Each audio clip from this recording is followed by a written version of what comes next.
Добро утро! Може да е ден или вечер! Барабани, моля! И днес първата тренировка, в която ще скачаме на въже. Поне ще се опитам. Най-вероятно ще се излагам, но по-добре човек, който опитва, отколкото човек, който не опитва. Жоро, 2025 година. Бе!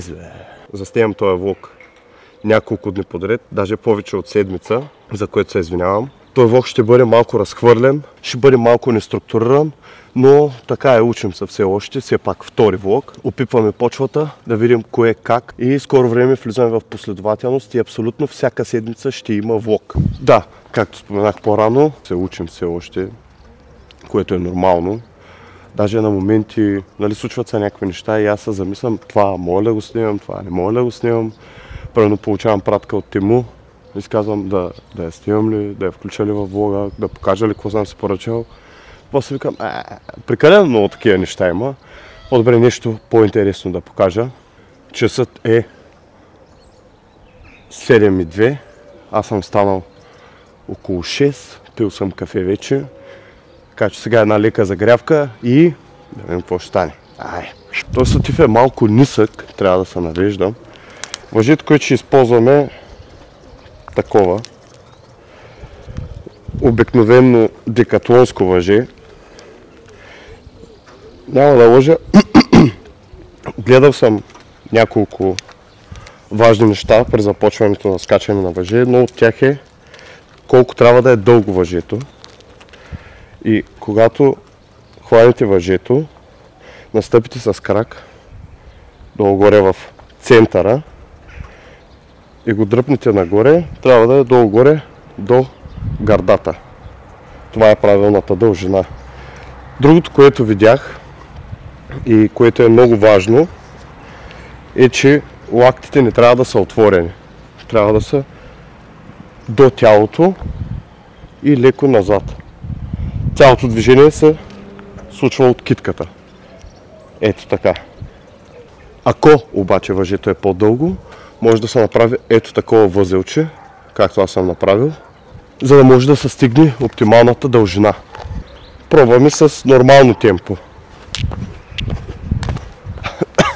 Трябва по-бързо да го въртя. Тягам възлите. Защо е важно възела да е отпред? Защото може и от тук да се скъси, има си такава системка, но надстърча отзад и често при завъртането може да пречи. Поне така съм гледал на клиповете как обясняват.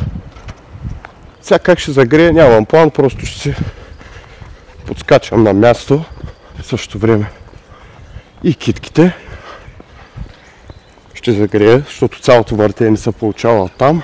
Честно казано, аз опитвал съм на различни видове кардио. Скачането на въже сега за пръв път ще го опитвам. Доколкото съм гледал, е доста полезно. Опитвал съм да бягам. Какво ли не съм опитвал като кардио.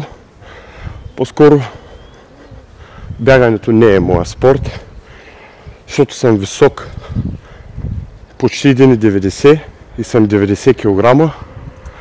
И когато бягам продължително, коленете ми много се набиват обратно. Нямам някаква структура на загрявката, просто някакви движения.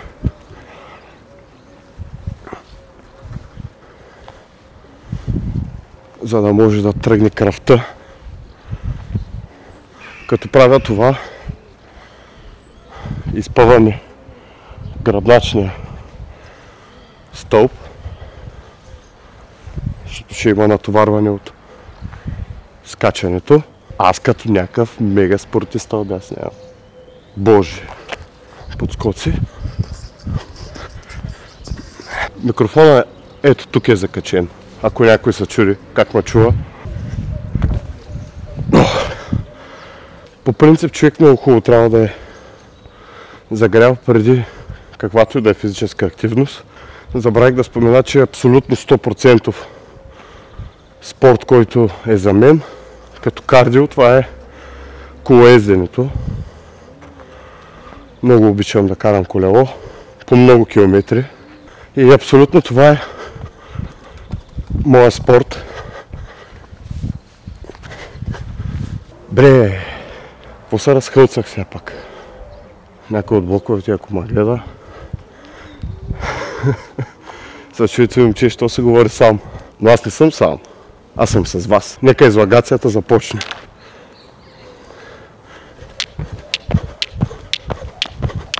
Сега ако шкембака ми се тресе много, няма да ми се смейте.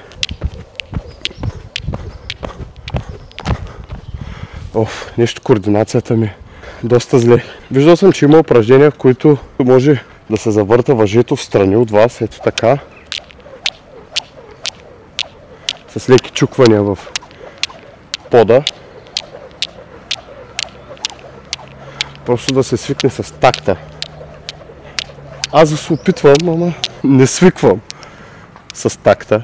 То много зависи бързината, с която се завърта самото въже. Аз по принцип искам да се науча да го въртя супер бързо. Дори да правя двойни подскоци и боксерската стъпка. Но, понеже съм ранен бизон, много хляб имам да изям още. Айде, втори опит.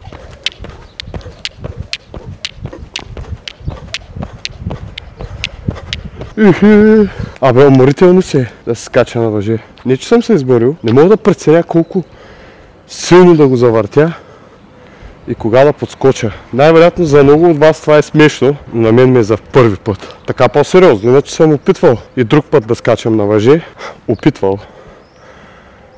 И като виждам, че не става, по-скоро съм... Не е за мен. Но сега сме тук да изядем това въже.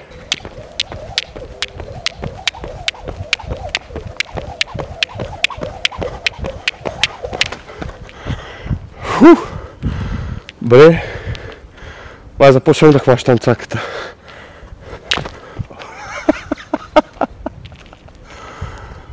Да, със сигурност не я хващам.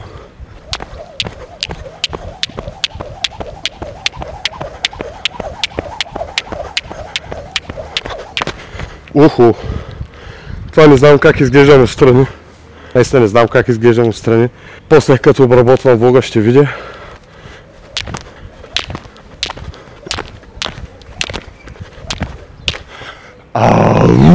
Безнадежден случай.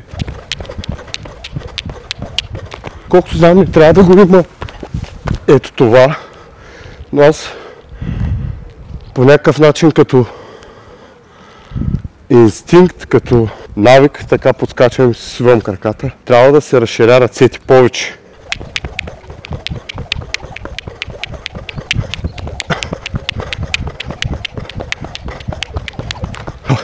Това долу-горе се получи. Слушалката ми падна. Не, просто като го завъртаме, то се оплита, защото е най-ефтино. За 10 лева е това въже.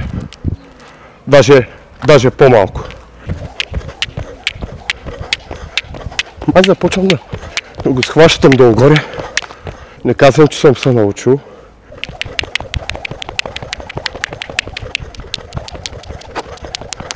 Трябва да видя на клипа, защо кръка ми излиза от този полуовал във въжето.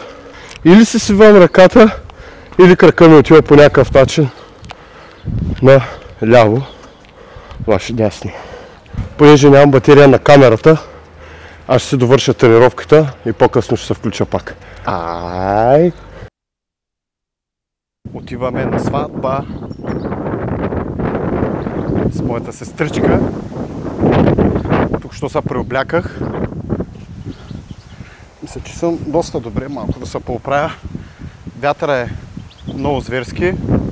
Забравил съм си ND филтъра, малко може да горят кадрите, но важното е, че отиваме на сватба.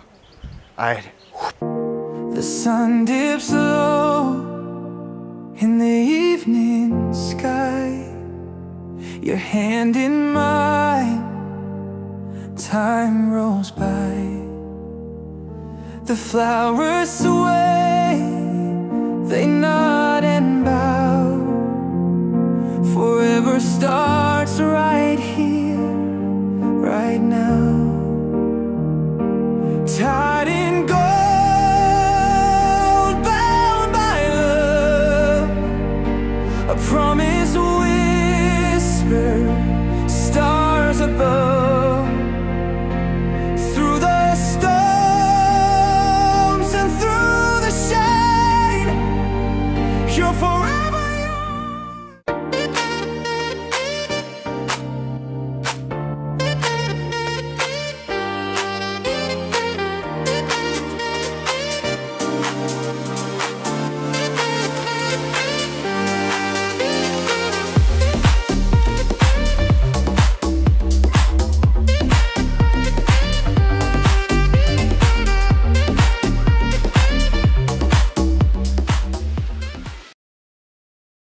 Дойде време да се оправяме и да отиваме къде? Слънчев бряг. Ще ходим на Екзе фестивал с мои приятели, така че останете до края.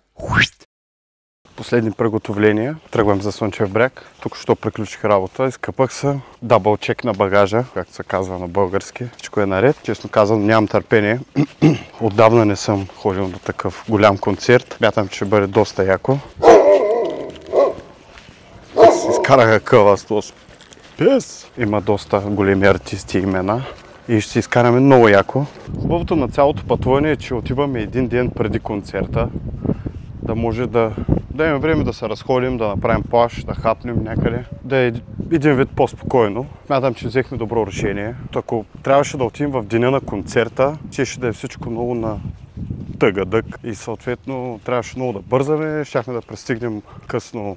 То не късно, ми по-скоро след обяда. От 2 часа е самия чекин на хотела. И от 5 часа концерта. И трябваше да се случват нещата много на финикийски. Pack your bags, we're out the door. Maps are useless, who needs more?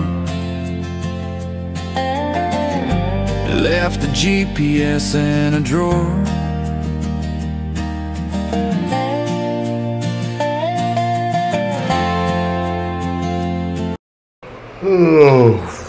Добро утро. Снощи пристигнахме около 9.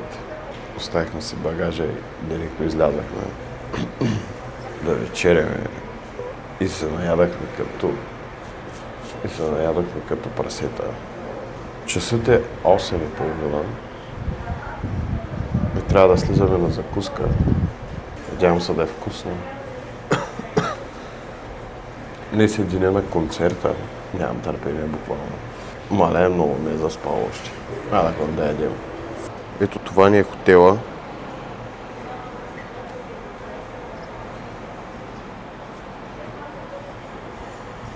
Отказахме се от закуската. Честно казано беше доста гадна и отвратителна. Не успях да снимам, защото беше много тъмно. Бяхме на ниво -1 и сега просто излязахме да се вземем хубаво кафе и нещо хубаво за закуска. Опитахме някакъв кекс, ама не, и обстановката беше доста напрягаща. И просто решихме да тръгнем и да излезем някъде навън, хем малко да се разходим. Това е кратки апдейт. По-късно, като има нещо интересно, се включвам отново. Решихме да отидем към Несебър, към Стария град. Изчакваме автобуса. Леглата снощи бяха много неудобни и малко му понаболява кръста. Чакаме автобуса вече 10 минути. Не се появява. Ами, отказахме се да ходим в Несебър. Просто прекалено много време чакахме автобуса. В същото време пък, в крайна сметка, пристигна автобуса, но беше абсолютно фул, натряскан с хора. И просто решихме, че не е добра идея. Е доста топло. Върнахме се в хотела. Ще се починем малко. Концертът е от 5 часа, което означава, че много часове ще сме там. Доколкото разбрах, от 5 след обяд до 1 вечерта. И мисля, че доста ще се поуморим. Чакаме, между другото, братовчет ми с приятелката си да пристигне. След около 2 часа, 3 трябва да са тука.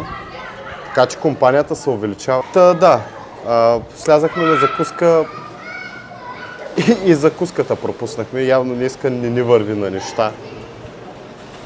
Просто не успях да снимам закуската, беше не добре. Дори кафето не беше добре. Сега ще се починем малко, ще вземем по един душ и продължаваме напред.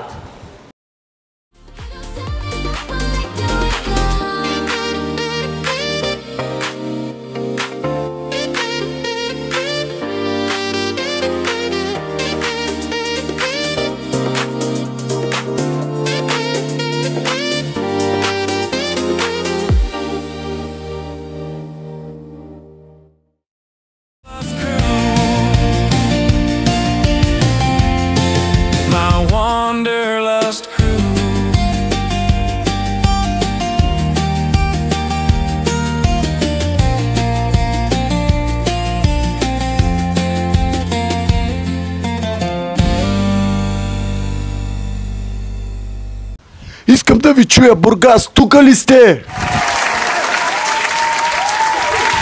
Глупости, тук няма никой. Вечеряхме в един вечерта. След вечерята се прибрахме и 7:30 навих аларма, станах, оправих багажа и сега съм тук в прекрасния Бургас, в морската градина. Разказвам ви какво се е случило.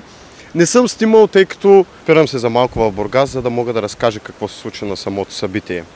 Екзе Бич фестивал на Какао Бич в Слънчев бряг. Ако мога да опиша цялото събитие в едно изречение, беше абсолютно изпипано, професионално направено. Много хора имаше, което допринесе така за енергията на самото събитие. Аз лично си изкарах много готино.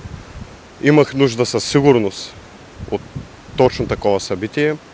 Почувствах мотивация, не само заради артистите, които бяха на сцена. Освен това, че съм им фен, останах абсолютно впечатлен. А и с компанията, с която бях, по тяхно мнение, също е било много интересно и много готино.